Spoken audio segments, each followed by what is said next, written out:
Hello, my name is Rodney, and I'm very thankful to have been invited by NADA to present this webinar on engaging clients who use domestic and family violence for alcohol and other drug practitioners and services in the context of the COVID-19 situation. To begin with, I'd like to acknowledge the traditional and indeed the sovereign owners of the land which I'm on in presenting this webinar. I'm on Wurundjeri land as part of the Kulin Nation, in what we now know as Victoria. I was born on Whadjuk land, part of the Noongar-speaking people in what we now understand as Perth in Western Australia. I pay all my respects to all Aboriginal people who are participating in this webinar, to all ancestors past, present and future, and recognise, of course, that for all of us who are participating in this webinar, standing on a range of different Aboriginal peoples and cultures and nations across Australia. And I recognise that the Wurundjeri people, like many Aboriginal peoples across Australia, have not ceded sovereignty of their land over to non-Aboriginal people who are occupying their land, and this will always be Aboriginal land. And that as a non-Aboriginal person, I realise that I have a lot of work to do to understand what it means to be coexisting on Aboriginal land. And certainly for a number of Aboriginal people, that means working towards fair treaty negotiations. So in today's webinar, we'll be spending some time, a little bit of time recapping on domestic and family violence in general. I don't want to skip some of those fundamental understandings of domestic and family violence, even though obviously we're wanting to look at the COVID-19 situation and what that means for engaging your clients who might be using domestic and family violence in this particularly exceptional circumstances. We'll be looking at how men's behaviour change programs are adjusting their service provision in the context of the pandemic. Be focusing on key principles when engaging with your clients in your varied AOD service situations who are causing domestic and family violence harm. We'll touch upon some areas to understand risk of harm that your clients might be causing to family members. And we'll end on the importance of obtaining secondary consultations and getting the support that you need to try to keep in mind your client's use of domestic and family violence while you go about your core AOD service business. So to begin with, just more generally, why should AOD practitioners focus on domestic and family violence? And I think just very briefly, domestic and family violence and AOD use obviously can have a lot of interrelationship. AOD use doesn't cause people to use domestic and family violence, but it can certainly increase the risk of the harm that they do cause to family members. I think one of the things that could be useful to remember here is that when you're working towards case plans, case goals, AOD-based case plans and case goals with your clients, and if one of your clients is using domestic and family violence, then if we ignore his perpetration of domestic and family violence, that can actually sometimes interfere with your alcohol and other drug goals with your client. That to some extent, some people who cause family violence harm deliberately use substances or enrol their partner to become dependent on substances as part of their tactics of coercive control. And that furthermore, there can be a lot of similarities and a lot of weaving together when using motivational interviewing techniques as part of your AOD service delivery, and also engaging in some strategies with your clients to help them start to just take a little bit of a look at their use of domestic and violent behaviour and why it might be important for them, for their lives, what they hope for themselves, what they hope for themselves as a partner, as a parent, about why it's important also for them to be as safest man as possible for others to be around. And while contributing towards the safety of their community, of their families and of themselves is a part of who they want to be. I think there's a lot of connections there in MI strategies when engaging on AOD issues, and also when trying to sow some seeds for your clients who are causing domestic and family violence harm, to start to think about obtaining specialist help for that aspect of their behaviour. So for me, although there are differences obviously, ignoring, pretending that a client's use of domestic and family violence doesn't exist can actually sometimes interfere with your core AOD work. And of course, one of the reasons why it is important to consider their behaviour is the safety of their family members and of the client themselves. We do know that for men who perpetrate domestic and family violence, their rates of self-harm and their suicide risk on average are higher than for other men.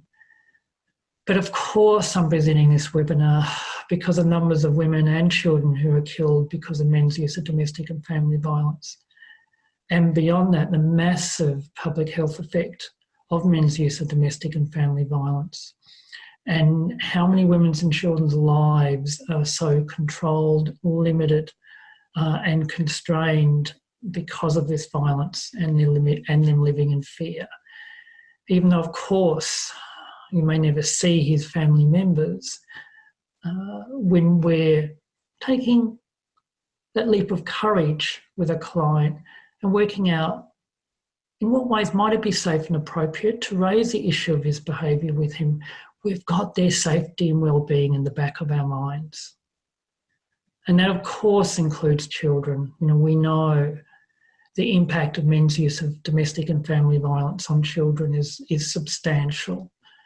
And again, we may never see his children as clients, but in the back of our minds, engaging him within the limits of appropriate roles and responsibilities about his use of domestic and family violence. You know, we're acting on behalf of children who can be affected in such big ways by experiencing his violence.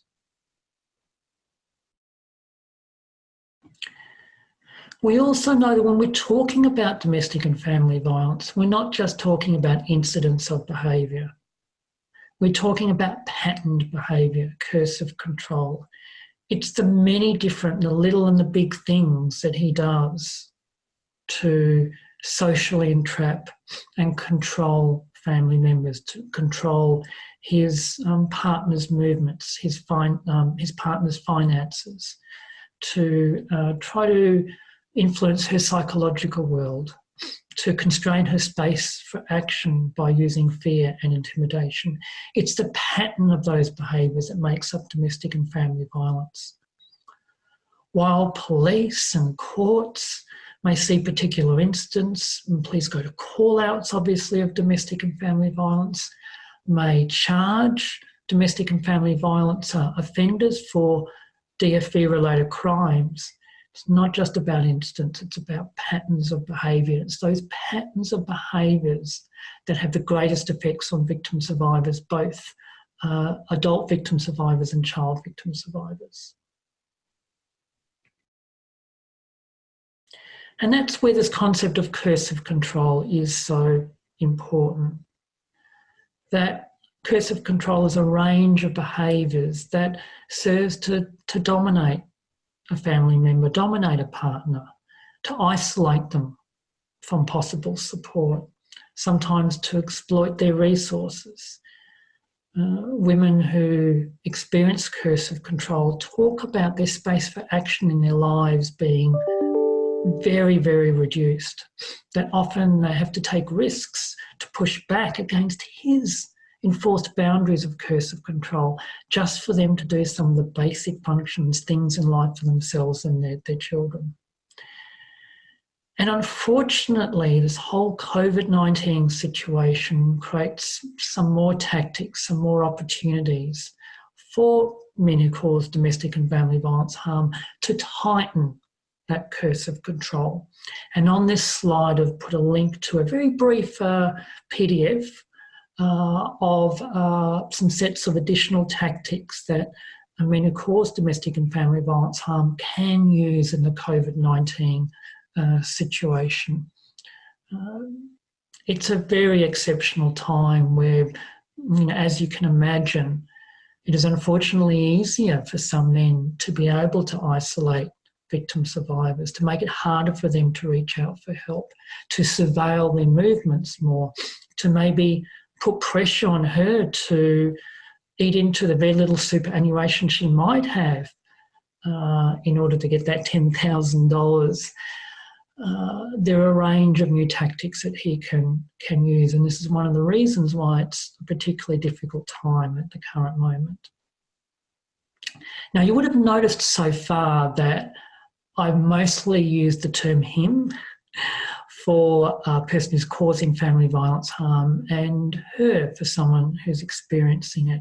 I definitely want to be very mindful throughout this webinar, of course, that there are many people who don't define themselves by that gender binary, and that yes, women can use violence, and that violence also occurs obviously in the context of same-sex attracted relationships. One of the important things to remember though is that, and there are a range of studies now demonstrating this, including several Australian studies, some in New South Wales and overseas studies, is that a significant proportion of women who are initially, say, assessed by police to be the person causing harm in a domestic and family violence incident, significant proportion of women in a heterosexual relationship context are using violence as acts of self-defence or as acts of dignity making, and that in at least 50% of those situations they're actually the victim survivor, and it is their male partner who's using patterned coercive control with a wide range of social, financial, economic, sexual and physical violence tactics over time. And that she uses an instant of violence to protect herself if she feels that he is winding up to use violence and is about to attack her. Or maybe as an act of dignity, an attempt to draw a line in the sand and to say, look, I don't want to take this anymore from you. That doesn't mean that sometimes these acts of violence don't cause risk and harm on him. But one of the very important things to remember here is that in general in heterosexual relationships, when a woman is seen to be the person who's using an act of violence, it's at least a 50% likelihood that the man is actually the perpetrator, and she's using violence to gain temporary control over a situation. And so, yes, while men can be genuine victims of coercive control in heterosexual relationships, there are, of course, situations where men live in fear because of her use of violence. That is relatively rare compared to women who are living in fear and experiencing their lives and their children's lives being shut down because of a man's use of violence. And that's the reason why I'm using those gendered pronouns in this webinar. And also why we do need to be careful when service systems initially assess a woman in a heterosexual relationship to be a user of violence, and when a man presents himself as a victim of a woman's use of violence, because often there's more to the story than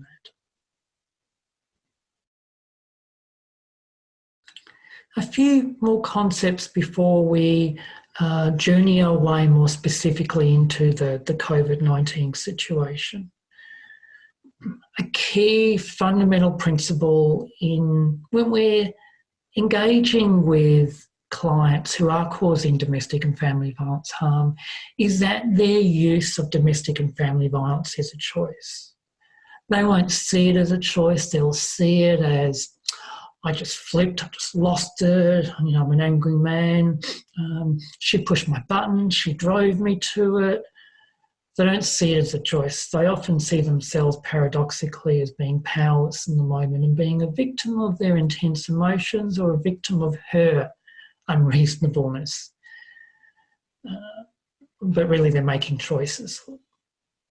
They don't see themselves as making choices because their thinking and all of the attitudes and beliefs that they have, which they use to justify their behaviour, so automatic, has been rehearsed so many times that they're often just not aware of those thoughts that they have.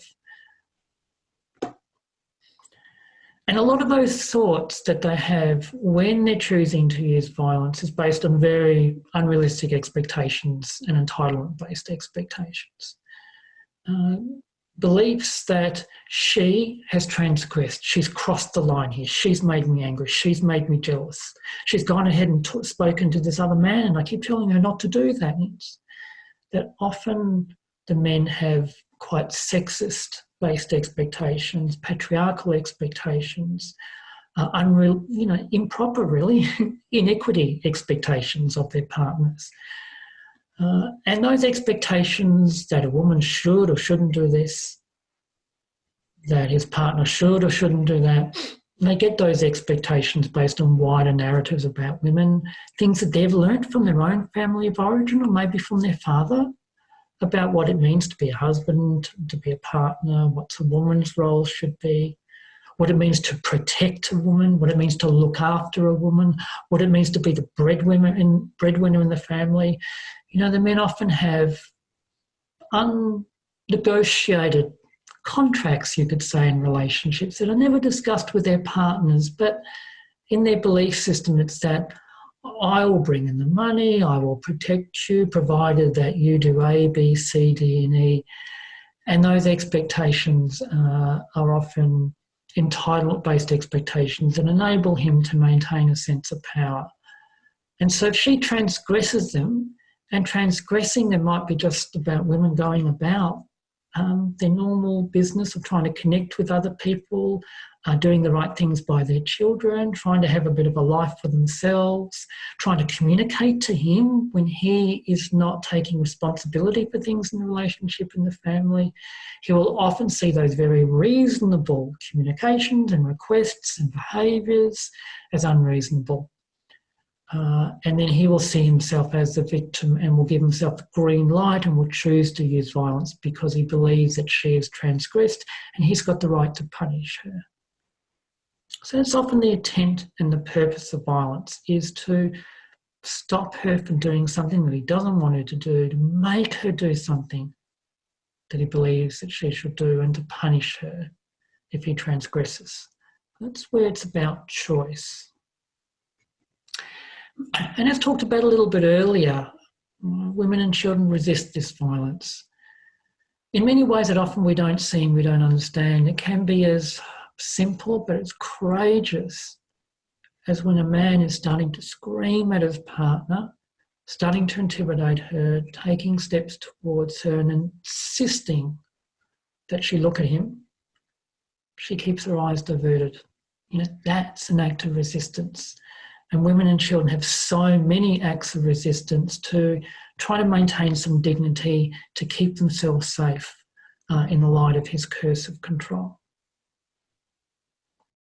And often it's very easy for any of us to judge victim survivors' choices in this context. She's not leaving him. Or she disclosed about his violence in one session and now she's withdrawing all of her back and said that it never happened. Or, she's got her own chemical dependency and that's not helping her situation, etc., etc., etc. So easy for us to be very, very judgmental and to not understand that often not leaving is the safest choice that she can make in that moment because she knows how risk will increase after separation. Or, no, she's weighing up costs and benefits all the time. And in this current situation, and where stability of her children is so important, and when people are losing their jobs everywhere, she's making a choice to put her children's needs above her own safety and to stay in the relationship. Or maybe he's been deliberately sabotaging her attempts to reduce her drinking because he knows that will make her dependent. Or maybe she's withdrawing her disclosure because she just doesn't trust that the system will keep her safe because she hasn't had positive experiences with police or courts in the past, or worries that she's going to become one of those statistics that if she gets police involved, he'll be outraged and he will kill her. So women and children are making choices all the way along about what's going to be best for themselves and how to keep themselves safe. And often it's very easy for us to be judgmental and to not understand she may not be turning up to appointments because he might have access to the car or might be gatekeeping contact with her. It's very easy to be judgmental with victim survivors and not to understand that a lot of their choices and decisions about keeping themselves safe and are affected by his patterns of coercive control. And so when we talk about trying to pivot to the perpetrator, trying to move away from the question of why doesn't she leave and towards the question of why doesn't he stop his behaviour, part of this is about understanding that some of those things that maybe sometimes we feel frustrated about when we are trying to support victim survivors are actually very rational and understandable responses due to his specific patterns of coercive control, the things that he does to criticise her, put her down as a parent, make her feel worthless and not worthwhile. It's about trying to understand what is he doing that may lead to some of those behaviours we feel frustrated about. So in the current COVID-19 situation, where we are probably now entering what could be described as a long recovery phase. Hopefully we've gone past the emergency phase and we're now going to be in a situation where slowly some social restrictions, my apologies, will be wound back. But even in this concept, we know that women and children who are experiencing domestic and family violence are harder to reach, that there will be some men who haven't previously started to use domestic and family violence but are now crossing that line and doing so. We know that, for example, of how rates and incidents of domestic and family violence increases after natural disasters, and I think there's some parallels here. As talked about before, there's more capacity, there's more tactics that perpetrators can use. Service system responses, unfortunately, probably have changed, that courts are operating differently. Child protection practitioners are doing their best they can, but they're obviously in a different environment. And police too, of course, have got a range of different priorities now. And some perpetrators will exploit that. Already there's some research suggesting that mental health issues and mental health problems are likely to increase significantly because of the COVID-19 situation. And of course that substance abuse might increase. These things don't drive men's use of domestic and family violence, but they can certainly increase risk. And so many reports of tension over child access. So, for example, a man who, because of his use of domestic and family violence, can only see his children under supervised contact, for example, through a child contact centre. It's now harder for him to do so because that child contact centre may not be operating. So what does that mean? And we already hear many accounts of men putting pressure on their partners to try to go to court to withdraw a protection order, to go to family court, to change current orders so that the men can come back home, etc., and see their children. Men's behaviour change program providers are doing the best they can to adapt. At the current time, it's very difficult for them, obviously, with the social restrictions, to do any sort of face-to-face group work. So many are trying to keep contact with men who are causing domestic and family violence harm through phone-based, individual phone-based, or individual video conference contact. Prioritising those men who are in genuinely precarious situations because of the COVID-19, who've lost their jobs, international students whose livelihood are really threatened. Obviously, there are some people who cause domestic and family violence harm, whose lives have been turned upside down a lot more than others. And we know that those men who are in very precarious situations, the risk for them to continue using domestic and family violence can sometimes be higher. So there are some men that men's behaviour change program providers are contacting almost every day to offer bits of support. A few providers are trialling video conference-based group sessions, but that carries risks and is very difficult work. Soon, however, some degree of in-person work should be viable again. It may be that restrictions are loosened so that programs can start working with small groups of men, 6 or 8 together in a large enough room. But we should see a return to in-person behaviour change work, at least in limited ways, reasonably soon. So, in this COVID-19 situation, when you're engaging with clients who are or who you suspect are using domestic and family violence, with all this added level of stress and precariousness because of the COVID-19 situation, what could your role be? And furthermore, what's not in your role? And that you don't need to carry the world on your shoulders. You know, it's clear that your role isn't about trying to change these men's behaviour. That's specialist work. It's not to provide, therapeutic counselling with the belief that you're going to turn them into non-violent beings. It might depend on the rapport and connection you have with your client and how much he's willing to talk about his domestic and family violence behaviour. It might involve a bit of safety planning. It might involve talking with him, exploring with him his day-to-day movements and his stresses. We'll talk about this a little bit later, and what he can do to make sure he doesn't cross the line in being abusive in those situations. But mostly your role is going to be to work towards trying to refer him to a specialist service. And in the meantime, maybe doing a bit of motivational interviewing or planting some seeds why being the safest man that he can be is so important for him in the current situation and in his life. That when he has people in his life that he's using violence against, that assuming there is some degree of care for them, maybe even, of course, love for them, and that being the safest man that he can be around them now is one of the most important things that he can do for his relationships, for himself. I'm going to unpack that a little bit more over the next 15 minutes or so. And obviously, safety is critical here.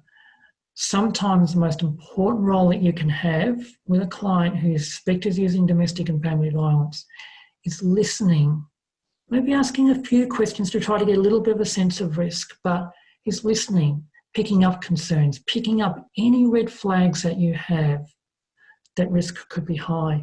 And it may not be even talking with him about his behaviour. You might feel it's not going to get anywhere with him, but knowing those red flags, picking up risk, sometimes the most important thing is to share that information with a domestic and family violence service to see if they can outreach to her. And that, in some ways, is the number one priority. When you have a male client, you're picking up red flags or indicators that he's using domestic and family violence. You're concerned about risk. Is there a way that a service, not necessarily yours, but a service can reach out and offer assistance to her? And of course, in New South Wales, you can make use of WDVK, the Women's Domestic Violence Court Advocacy Service, who are often the domestic and family violence local coordination points. And under 13A, I think I've got that right, 13A of your legislation of the domestic and family violence protocol, you are covered to share information that you gather about perpetrators, about the risk that they pose to victim survivors, with other appropriate services without it seeking the perpetrator's consent, without him knowing that you're doing that. If it's related to risk and if it's about trying to keep family members safe, then, and you've got concerns, you can share that without needing to try to get his consent without him knowing, that's covered under Part 13A of your Act. So, things to keep in mind when engaging a service user in your AOD service provision contexts. And of course, in such a short webinar like this, I can't do justice to the very different situations where some of you might be working in care and recovery, others might be working in a dual diagnosis context and have some significant contact with a male client over time. Others might be in more of a pharmacology support or having intake and assessment or much more short-term interaction engagements. Some of you might be in residential or non-residential withdrawal where you have a brief window of opportunity into seeing your client. So I can't unfortunately do justice to all of these different contexts that you work in. If you're engaging with him over the phone, is his family around him? Obviously, it's a very important consideration. Are they overhearing? And part of the reason for that is that if his family are around him, you might take less risks in what you try to address in the call, because if he's aggravated, you may have little control over how he might then act to his family members around him after the call. As we've talked about before, has the COVID-19 situation made his life a lot more precarious? And what does that mean in terms of your role of providing a crisis intervention? For some men who are using domestic and family violence, whose lives are precarious and where risk is high, it's a crisis intervention response. It's not about men's behaviour change program work at the current time for them. What service supports has he got? Can you involve others? If he is in quite a precarious situation, does he have that sort of connection with you where you can have those regular contacts with him, even if it's only a 10-minute contact every day or second day? Talking with him about what his plans are for that day, how is he going to structure that day? Is there anything about that day that he's worried about? Helping him to problem solve, helping him to find something that he can be distracted with, something good about that day. Just that basic day scaffolding can be very important for some of these men in this situation. Of course, how you engage with him is going to be affected by whether he's disclosed anything about his behaviour. That's obviously another important variable. And are there ways that you can listen out for indicators of risk? You won't be able to do a full risk assessment. We can't do full risk assessments just on the basis of engagement with the perpetrator, because he's only going to tell you a little bit about his behaviour and the circumstances. But sometimes we can listen out for red flags. Obviously, as doing so, and again, I can only state this in a short webinar, can't train into it in a webinar, minimise inclusion with his violence supporting narratives, the verbal when he talks about how she keeps making him angry, you know, you've got to be careful to monitor that and not give those signs of agreement. But at the same time, if he's in a very precarious situation, even though, of course, we still want to minimise collusion, sometimes some of these men need some active soothing, some strategies to help them cope with intense emotions, sometimes even an opportunity to ventilate. And if part of that ventilation is criticising her and pathologising her, well then yes, we do need to place limits on that. Obviously, of course, we don't want him to feel as though that we agree that his partner's making him explode. At the same time, we do want opportunities if he's in a very precarious situation and if he's got a trusted relationship with you, to be able to appropriately be a place where you can be the one who hears his emotions rather than him choosing to use those emotions in a violent way against his family. You know, Note of Violence have recently put out quite a helpful little visual diagram of some strategies here. Again, for those men whose lives have been turned upside down, who are experiencing a range of intense emotions, who are quite emotionally labile. This is on the Note of Violence website, and I think it's a very useful reminder. including that point about where is he living. And obviously there's increased risk if he's living with those who he's using violence against. Are there any alternatives for him if he is often escalating?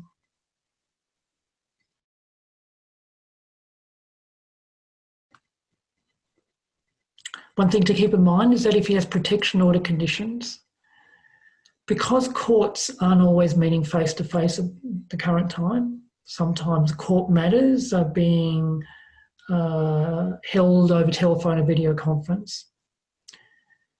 And also because police are a bit distracted, it may mean that orders, whether they be police orders or court orders, aren't actually being very well explained to him. So if you know there's an ADVO or another court order because he tells you or because you've got that in the referral information, spending a bit of time asking what the conditions of the order are is really important, because you might have an important opportunity to reinforce and educate him about those conditions. Use your MI skills to explore what's in it for him to stick by the conditions of the order. And if you're picking up signs that he doesn't really care much about the order, there's nothing much in it for him to stick by the conditions of the order, or that he doesn't think anything will happen if he breaches the order because he believes the police have got so much other stuff to worry about, then you know that risk is higher. That's some of those red flags we talked about before.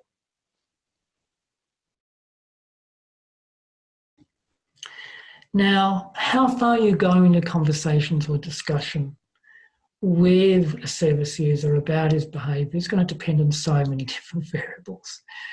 Partly will depend on whether he knows that you know that he's a perpetrator, or at the very least, he knows that you know that you have some information which is alleging him to be a perpetrator. For example, he knows that you know that child protection are involved, or he knows that you know that police have been involved, there's been family violence incidents, etc. So obviously that will affect things. And one of the things you'll notice here in some of these questions to explore that I'll put up is that it's not always about even using the language domestic and family violence. You know, terms like, is there a time where you think there's any chance that you might get physical with her? Now, getting physical is collusive. It's diminishing the behaviour. In a men's behaviour change program, we'd never use that language because it's collusive. We're talking about assaulting her, using physical violence against her, not getting physical with her. But in your situations, if that's language that he feels okay about, use it. That's fine. So you can see here with some of these questions that they start off exploring a bit about stresses, tensions, things about his relationship. Are things getting worse? Is a COVID-19 situation making things more difficult? And then that's an opportunity, if he does identify some issues, some tensions, some arguments that they're having, to then go a bit further and to ask him, so when you're feeling really tense about money and you're having an argument with your partner about money, what does your partner see you do? What does she hear you say? You can use that sort of questioning that invites him to think about her perspective and what she sees of him and his behaviour. It's about separating out the emotion and the behaviour. He's feeling tense, he's feeling angry, but what does those who are around him then see him do? In other words, what choices does he make when he has those particular emotions? How is it observed by others, and what impact might that have on them? So you can see how you can use the stress and the difficulties of the COVID-19 situation with some of these questions to then start to form a bridge into what are his choices, how's he responding to these tensions and pressures, and how might his partner be experiencing that, or his children. And we can be positive kind of in some of this too, if this is positive. How's he trying to shield his children, if he has children, from the stress of the COVID-19 situation? It's a positive, loving thing, of course, that a parent can do, a mindful thing. We can use that as a bridge as well, too, to go into some of these questions as well. Opportunities to open up some exploration, to hear what choices he's making and to help him to be mindful of some of these things. Now, just a final few slides. We've got about 2 or 3 minutes to go with the presentation part of the webinar before we'll be opening up for questions. As mentioned before, a primary objective is to try to motivate him to make contact with the Men's Referral Service. And there are a variety of ways to do it. You can do it by phone, web chat. It's all explained on the No to Violence website there. And one of the both concerning but promising things that Men's Referral Service has experienced is a significant increase in calls from men. Over the last month or so, in relation to the COVID-19 situation, and they haven't been directed to call these men. These are men who are calling on their own behalf because they're starting to be concerned about their behaviour, or maybe, of course, their partner has said, look, you should call. So maybe, obviously, they might be, or some of the men might be getting some feedback or being asked to call, of course. But still, it's kind of a bit promising that at least some men are probably getting a bit frightened about their own behaviour, a bit worried about where their own behaviour might lead. So this is suggesting to me that, of course, there are going to be times with your clients who you suspect or you know are using domestic and family violence. We decide not to go there about their behaviour because everything's just too volatile. Their family's in the background.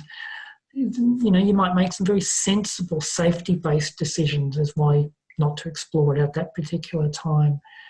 But this also suggests to me that there might be some situations where by using those bridges I talked about before, you might be able to tap into some existing fear that some of these men have about how their behaviour is escalating, and some of their own fear and concern that they don't want to become that wife basher, and under concern for their family, for being a safe parent, of being a safe man to be around. There might be some motivational seeds that you can plant here that could encourage him to make contact with a service like the Men's Referral Service. Now, if you're picking up some good signs of motivation, then you might be able to refer him directly to a men's behaviour change program locally. And if you don't know your local men's behaviour change program, you can find that out by finding the Men's Referral Service. Don't refer him to anger management. Anger management is not an appropriate intervention for men who use domestic and family violence. Again, I can't explain why too much for the webinar, but the evidence shows it often makes it worse because it doesn't get at the core roots of his use of violence. Also, anger management programs don't operate as part of an integrated system. For example, they don't include partner contact components. And so there are a lot of risks when we work with men in ways that are disconnected from women's services, from children's services, and from the broader system that helps us to continuously assess risk. Sometimes men can use an anger management program as a weapon against their partner, and again, I won't unpack that now.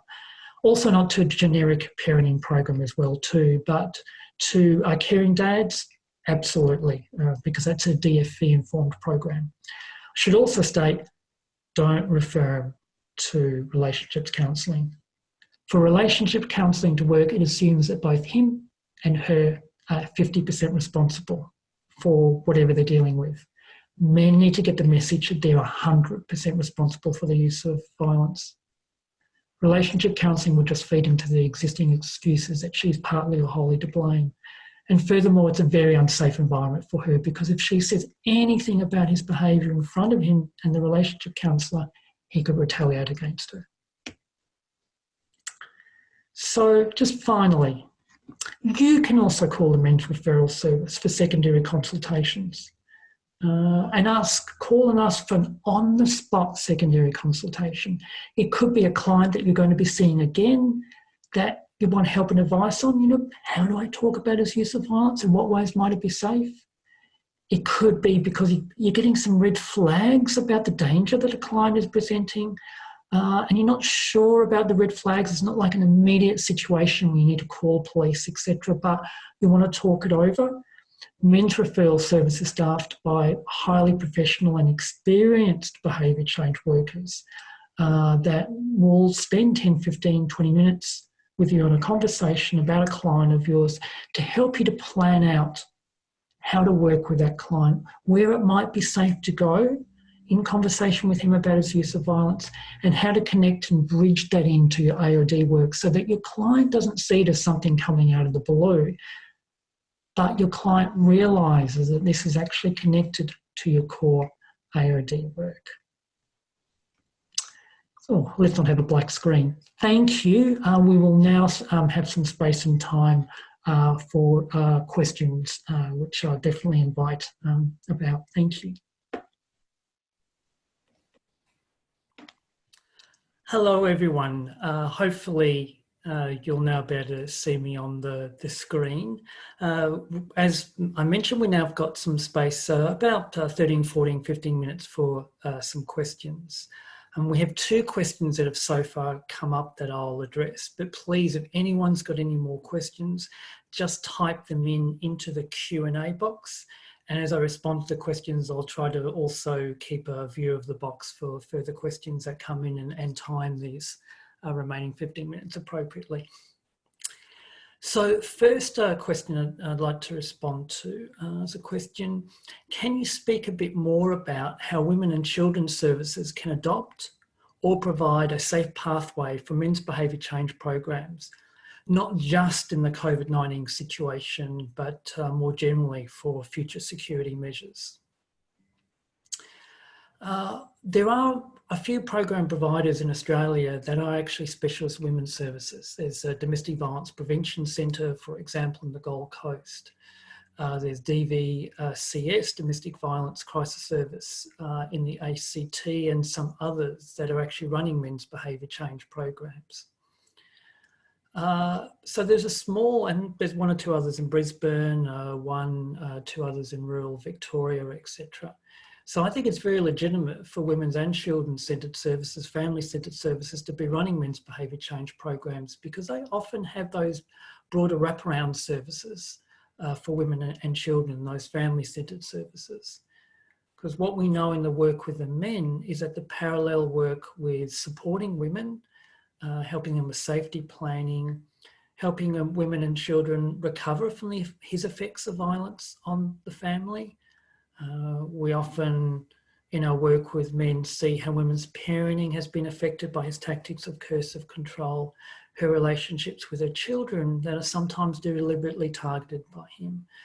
So while it's a big project for any new organisation to become an accredited men's behaviour change program provider and to do the work safely and to meet minimum standards, I think there's definite legitimacy for women's services to be doing this work.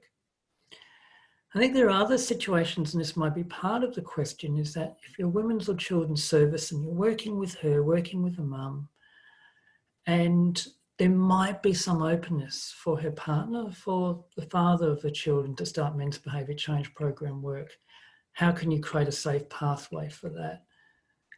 And obviously for any woman who's experiencing violence, trying to raise the issue with him, encouraging him to go to a men's behaviour change program carries risks for her. But at the same time, there are some women's services, and DVCS is an example of this. For example, the Domestic Violence Crisis Service in the ACT, where some referrals to their men's behaviour change program, Room for Change, do come through the women's services line, because of course they've been a specialist women's service provider for about 30 years, way before they started working with men. And they have been a few examples where it has been safe for the partner to maybe say to him, look, is it okay if the service gives you a call? But obviously that's a case-by-case situation about what are those pathways to try to create the invitation for him to do that work. And of course, sometimes the pathway happens because of police involvement or child protection involvement. So I think for any women's and children's services that are working with women and children and wondering about how to maybe create a pathway for the men to start doing the work, if she says that she thinks this is safe and she wants to stay in the relationship, I'd maybe recommend contacting DVCS in Canberra and hearing some of their experiences about how that works. I hope that's addressed that question.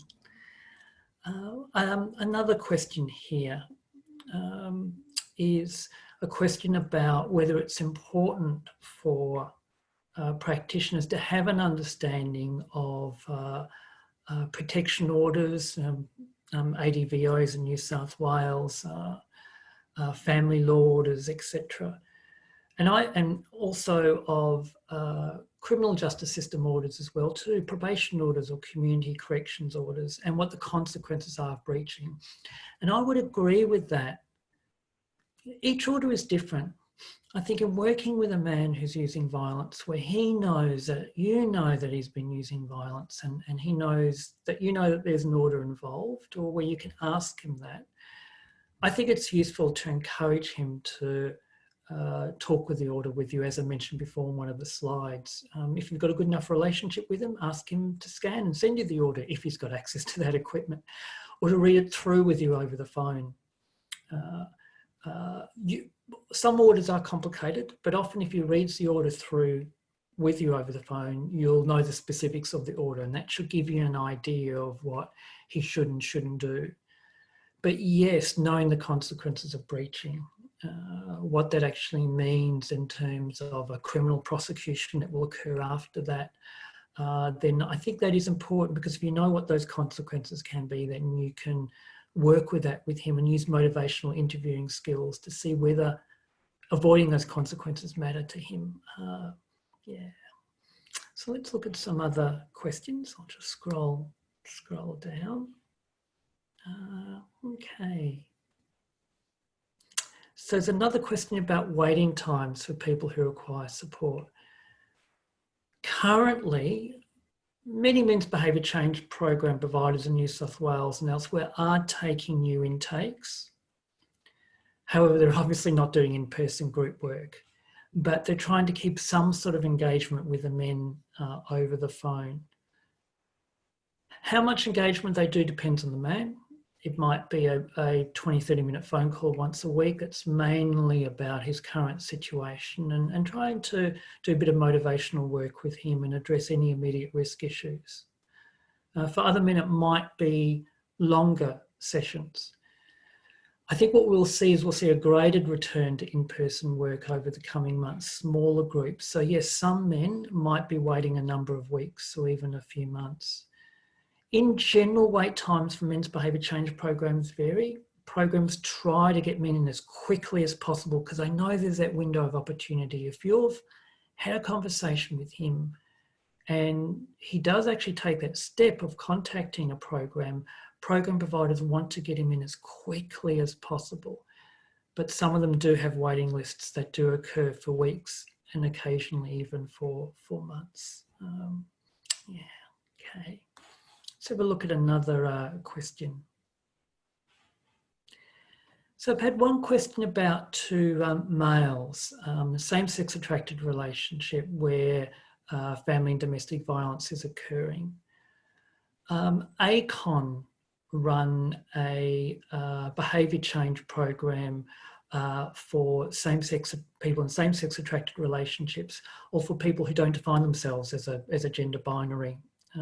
So there is some LGBTIQ specific work coming out of Sydney through ACON that are working specifically on that program. If somebody is not able to get to that program, then many men's behaviour change program providers do recruit men who are using violence against other men in same-sex attracted relationships. However, of course, it can be more difficult for those males. They often might be needing support about what it would mean if they come across a homophobia in the groups, and some of the groups, yeah, that does happen. Whether they want to pretend that they've got a female partner versus a male partner, or whether they feel safe and okay to be upfront about their relationship. So it certainly is possible for men to go who are in same-sex attracted relationships, for gay and bisexual men to go into mainstream programs, but it's obviously trickier. Those men need more support. And, you know, I'd encourage you to contact ACON, who are really doing some specialist work in this area. Okay, I'll look at some other questions.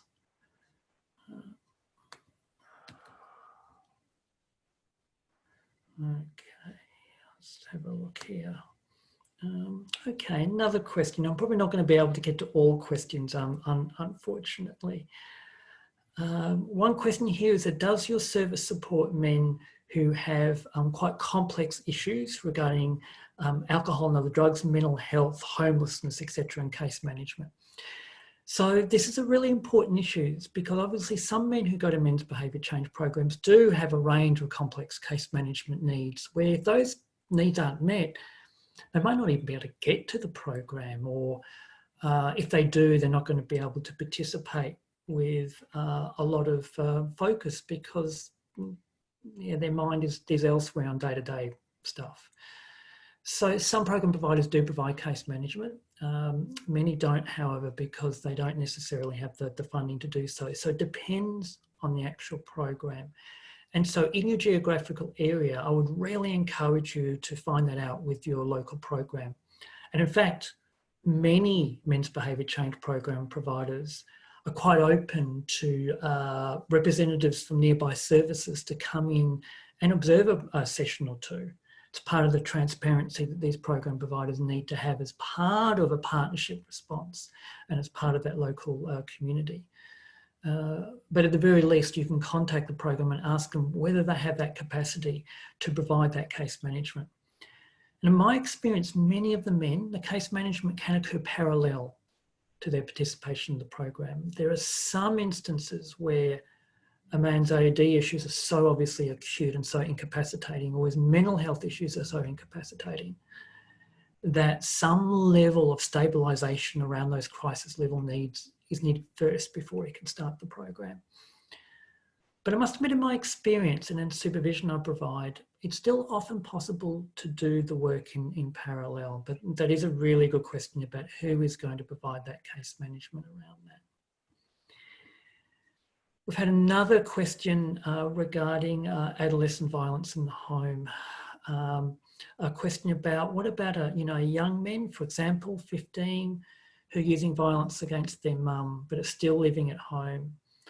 And the parents might be concerned for their safety, not sure about whether to have the child back into the family home. It's obviously a very complex issue that parents often feel a lot of shame, don't want to reach out for help, feel bad that they can't, control their child. What we know is that many adolescents who are using violence against one or more parents, often, not always, but often they're experiencing violence themselves. There's often the father who's using violence in that situation.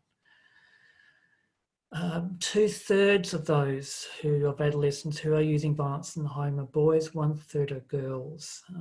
A common dynamic is boys using violence against their mum in a single parent household after she's left her male partner who was violent in the family.